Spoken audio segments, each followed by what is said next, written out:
I do think there is something special, for lack of a better word, in that zone where you're going absolutely all out. Something that you just won't get from always leaving a rep or two in reserve.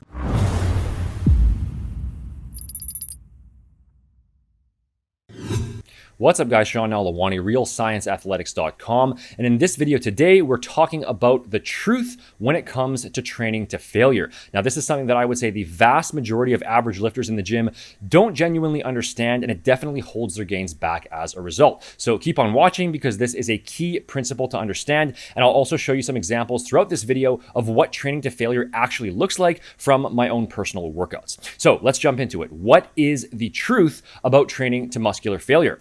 The truth about muscular failure is that a very high percentage of people out there have never actually trained to legitimate muscular failure, even though they think that they have. And their idea of failure is actually quite a bit short of what true muscular failure really is. Okay, it's critical to understand that muscular failure is not the point in the set where it starts to feel really uncomfortable and your muscles are burning, your reps have slowed down, and you're pushing really hard, but the discomfort is just too much to tolerate, and so you put the weight down and end the set. That is not muscular failure.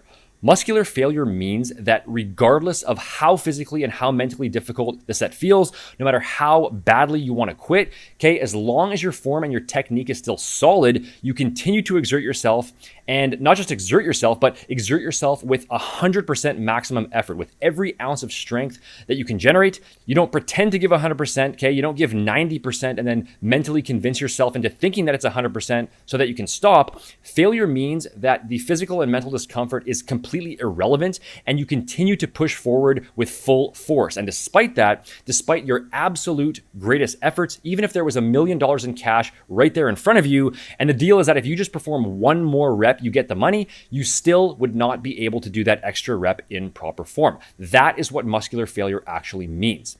So for example, this for me is what a true failure set looks like using a basic curling exercise to demonstrate. And this is a set consisting of 6 total reps. So the first rep is easy. This here is 4 reps in reserve. This is 3 reps in reserve. Not sure what that face was that I just made there. I think it's because the weight felt heavier than I expected. 2 reps in reserve, getting more difficult. I was actually aiming for 7 reps on the set, but I ultimately fell short. This is 1 RIR. Most people don't go beyond this, and they probably would have stopped on the previous rep. And yes, these really are the faces that I make when I train all out. And then this here is the final 0 RIR grinder rep. Unless I really started cheating and using a bunch of momentum, there is 0 chance I could get another rep beyond this. That's me curling as hard as I possibly can with every fiber I can muster. Now, I could continue with partials, but I prefer to do a really slow negative instead, and I'll talk more about that and show another example here in a minute. Now, to be totally clear, I am not saying that that's how you should train on every single set. Okay, that's not the point here. Those all out to failure sets can be added in here and there, especially if you're more advanced. But the reason why it's so important to clearly understand what muscular failure actually is because when we talk about the question of how hard you should train to build muscle, like we discussed a few weeks ago in this video, we usually talk in terms of reps in reserve. So how many reps before that point of muscular failure are you stopping your set? For example, if you took your 10 rep max and you did 9 reps, that would be 1 rep in reserve, or 1 RIR. If you did 8 reps, then it would be 2 RIR, and so on.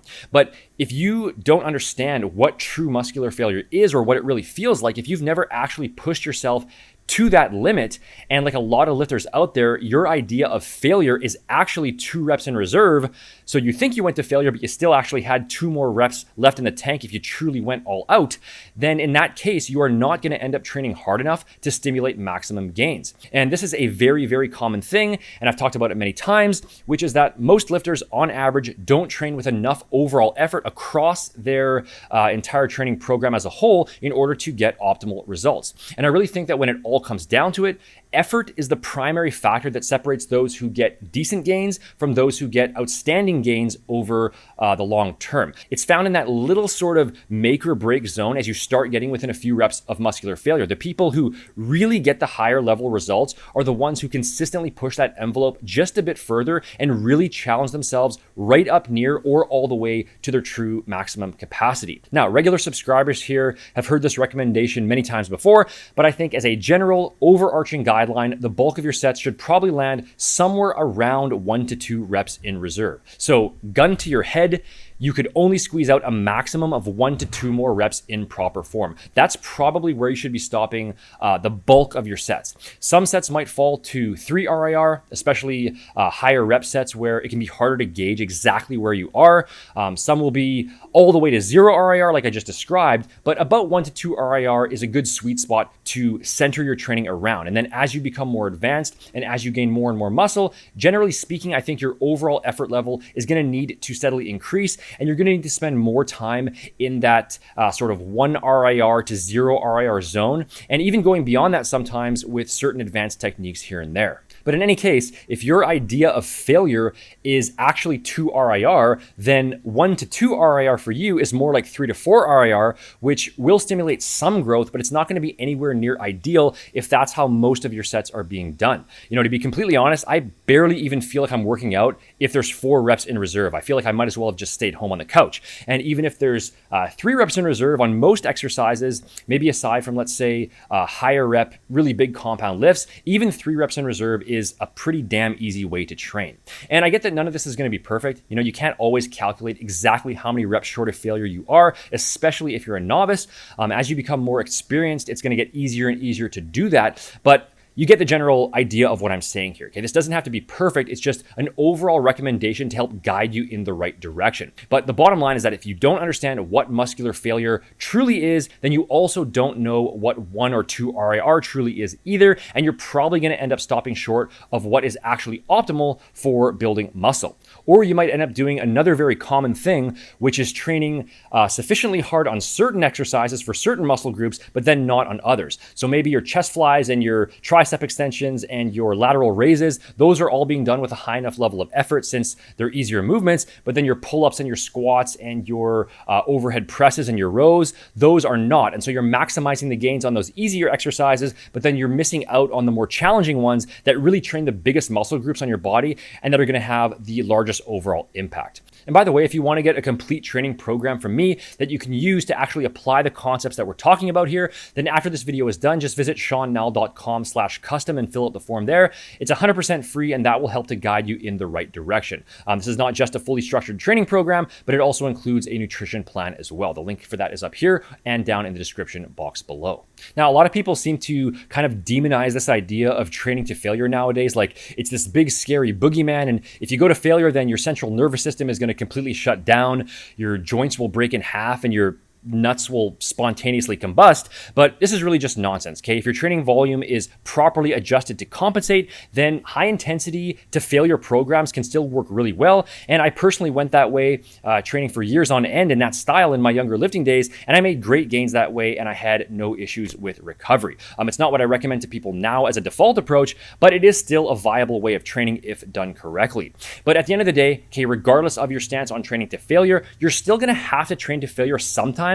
Otherwise, you have no way of knowing what failure actually is, and so you can't gauge reps in reserve properly either. And this is also a reason why I don't trust training to failure studies, especially when it's done on novice lifters. You know, I'd love to be in the lab to see what they actually consider as muscular failure, and if those sets in the studies are actually going to true failure, which I would bet in a lot of cases they are not. You know, I've seen some research where it'll say, subjects did 9 sets of squats to failure 3 times per week. Like if you're actually going to true gun to your head failure on a barbell squat,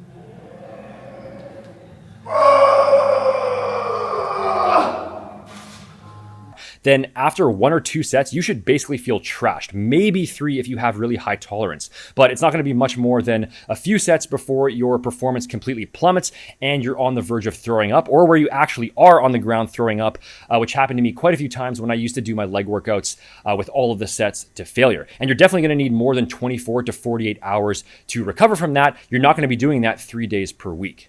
Now, if your goal is not necessarily to gain as much muscle as possible and you're just training for general fitness and you want to gain some size but not necessarily to a maximum level, then that's totally fine, and this whole thing becomes a lot less important. And as long as you're training decently hard, you know, you're pushing yourself and you're generally progressing over time, then that's probably going to be okay for your purposes. You know, you can still definitely build a decent physique that way.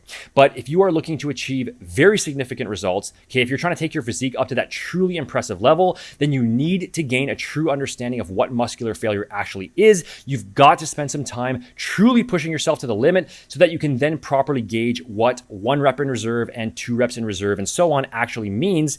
And for maximum growth, and I know this is debated, but I would say that you probably do want to be training to failure on at least some sets here and there. I do think there is something special, for lack of a better word, in that zone where you're going absolutely all out, something that you just won't get from always leaving a rep or 2 in reserve. Now, it should go without saying that if and when you are doing this, proper form and technique should always be at the absolute forefront. Okay, muscular failure means that you can't complete another repetition in proper form. A slight amount of form lenience is probably fine on most lifts toward the very end of the set. Like the last rep of a curl, if you have to lean back slightly, that's probably fine as long as it's done in a controlled way.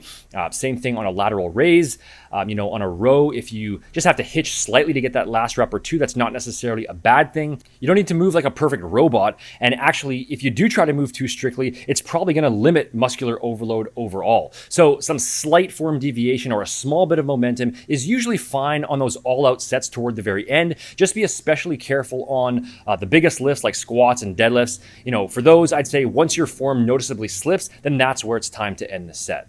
And then lastly is the question of where exactly to stop the set when you're training to failure. So do you perform that last all-out grinder rep where you know with certainty that you can't do another rep and you just stop there? Or do you perform that grinder rep and then attempt another half or quarter rep until the bar literally won't move at all? And I would say that depends on the experience level of the lifter as well as the exercise. For those on the more novice side, if you are going to go to failure, then I think that just performing that last all-out grinder rep is going to be good enough. Whereas for those who are more on the intermediate to advanced side, as long as your form is solid and you know what you're doing, then it's okay to do that last all-out rep and then attempt another rep, even if you know that it's not going to be a full rep. So maybe you do the all-out grinder rep like you see here, then you squeeze out another half rep, then a quarter rep, and then maybe you stop there. Or the other option, the one that I personally prefer, is to do the all-out rep and then just perform a really slow negative at the end of the set and lower the weight down as slowly as possible under very strict control. But whichever method you use, keep in mind that you should only do this on exercises where it's safe to do so. You definitely wouldn't want to do this on like a squat or a deadlift, probably not even a leg press. Okay, this would be more suited to isolation lifts or to more stable machine or cable exercises. But if you truly are advanced, then you can go ahead and make that judgment call for yourself. If you found this advice helpful and you want to learn exactly how to tie this all together from start to finish in terms of a complete training and nutrition system to fully maximize your results, then you can check out my complete body transformation blueprint program over at quiz.seannell.com. This program cuts through all the BS and all the conflicting information that's out there, and it will put you straight onto the proper path toward your goal physique with everything laid out step by step. You can click up here for that or use the link in the description box. On the supplementation side of things, you can also visit realscienceathletics.com to check out my science-based, clinically dosed supplements that I personally formulated to help fully streamline your program and optimize your muscle building and fat burning results. The link for that is also in the description, and you can use coupon code YouTube15, which will take 15% off your first order. And of course, as always, make sure to hit that like button, leave a comment, and subscribe below if you haven't already in order to stay up to date on future videos. Thanks for watching, guys, and I'll see you in the next one.